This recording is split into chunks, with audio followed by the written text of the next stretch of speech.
পশ্চিমবাংলার মসনদে সিপিএম এখন আর নেই। দীর্ঘ ১৩ বছর এই বাংলার রাজনীতিতে এখন অনেকটাই পিছিয়ে তারা। কি ভাবছেন? হঠাৎ করে রাজনৈতিক কথা দিয়ে কেন ভিডিও শুরু করছি, এর ব্যাখ্যায় আসছি। তার আগে একটাই রিকোয়েস্ট, বেশি করে লাইক অ্যান্ড সাবস্ক্রাইব করুন।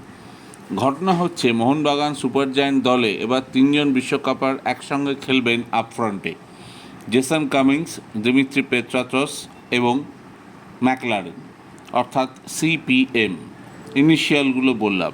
প্রথম দুজন চেনা ফুটবলার, কি করতে পারেন সেটা ইতিমধ্যেই প্রমাণিত। তৃতীয় জন অর্থাৎ ম্যাকলারেন প্রথমবার খেলতে আসছেন ভারতের মাটিতে। কতটা সফল হবেন উত্তর দেবে একমাত্র সময়। কিন্তু তার মতো হাই প্রোফাইল নিয়ে এর আগে খুব বেশি বিদেশি ভারতে আসেননি।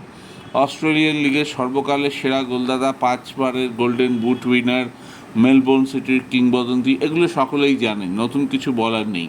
কিন্তু ভারতবর্ষের মাটিতে, বিশেষ করে মোহনবাগানের জার্সিতে তাকে দাঁড়াতে গেলে গোল করতে হবে। তবে তার কাছে সৌদি আরব এবং দক্ষিণ কোরিয়ার মতো বড় দেশের ক্লাবের প্রস্তাব থাকলেও ভারতবর্ষে আসার পেছনে অন্যতম কারণ বন্ধু দিমিত্রি। তিনিই তাকে কনভিন্স করেন মোহনবাগানে আসার পেছনে। বক্সের মধ্যে তিনি কতটা সুযোগ সন্ধানী এবং ভয়ঙ্কর সেটা বলে দেওয়ার প্রয়োজন নেই। দুটো পা এবং মাথা সমান তালে চলে, ডিফেন্ডারকে এড়িয়ে গিয়ে গোল করতে পারেন, লিডারশিপ কোয়ালিটির প্রশ্নাতীত। সবচেয়ে বড় কথা, একজন টিমম্যান। তারকা হলেও নিজেকে দলের উপরে ভাবেন না।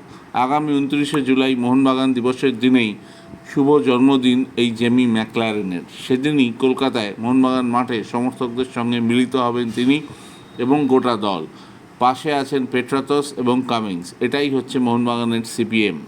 ভারতীয় ফুটবলের রংমঞ্চে আর কয়েক মাস পর এই ত্রিমূর্তি কতটা ভয়ঙ্কর হবে সেটা দেখার অপেক্ষাতেই আপাতত সবুজ মেরুন ভক্তরা।